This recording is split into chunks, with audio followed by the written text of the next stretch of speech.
السلام علیکم ورحمۃ اللہ وبرکاتہ۔ ناظرین کرام، آج 23 اکتوبر سن 2024 سے بہرائچ کے متعلق اہم خبر آپ کے سامنے پیش کی جا رہی ہے۔ بہرائچ فسادات کا پردہ ہٹ گیا۔ اتر پردیش کے بہرائچ میں 13 اکتوبر کو مخالف مسلم فسادات کے منصوبہ بند ہونے اور فسادیوں کو پولیس کی مدد کا انکشاف ہوا ہے۔ بہرائچ فسادات کے بعد مخالف حکام نے مسلمانوں کو نشانہ بنانے کے لیے بلڈوزر کارروائی شروع کی، لیکن سپریم کورٹ نے انہدامی کارروائی پر روک لگا دی ہے۔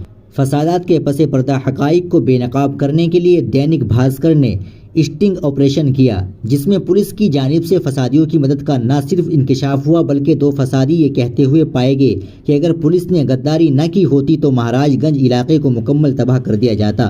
بلوائیوں نے کہا ہے کہ پولیس نے صرف 2 گھنٹے کا وقت دیا اور اگر مزید وقت دیا جاتا تو مسلمانوں کی املاک کو مکمل تباہ کر دیا جاتا۔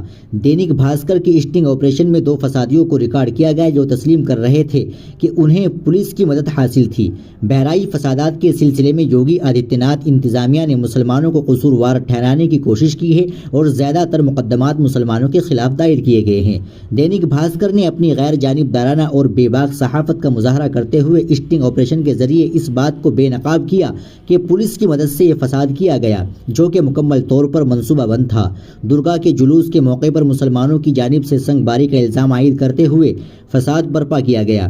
رام گوپال مشرا نامی شرپسند نے مسلمانوں کی عمارت سے سبز پرچم نکال کر زعفرانی پرچم لہرانے کی کوشش کی۔ اس واقعے کے بعد سے علاقے میں فساد پھوٹا اور مسلم علاقوں کو چن چن کر نشانہ بنایا گیا۔ رپورٹ میں کہا گیا ہے کہ مسلسل 2 دن تک مسلمانوں کی املاک کو نشانہ بنایا گیا۔ بہرائچ پولیس نے فسادات کے سلسلے میں 14 FIR درج کی اور ان میں سے 11 FIR مسلمانوں کے خلاف درج کیے گئے۔ بی جے پی کے مقامی رکن اسمبلی نے بھی ایک FIR درج کیا ہے۔ مہاراج گنج، چاند باڑہ اور رضی کراسنگ جیسے علاقے فسادات کی زد میں آئے ہیں۔ اتر پردیش میں حکومت کا مخالف مسلم رویہ کوئی نئی بات نہیں ہے۔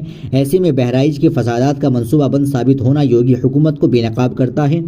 سوشل میڈیا پر کئی نامور صحافیوں نے بہرائچ فسادات کے بارے میں دینک بھاسکر کی اسٹنگ رپورٹ کو پیش کرتے ہوئے مسلمانوں کو نشانہ بنانے کی کوششوں کو بے نقاب کیا ہے۔ ناظرین کرام، آپ اس تعلق سے کیا کہنا چاہیں گے؟ کمنٹ باکس میں ضرور بتا دیں۔ ویڈیو کو لائک اور شیئر ضرور کر دیں، چینل کو بھی سبسکرائب کر لیں۔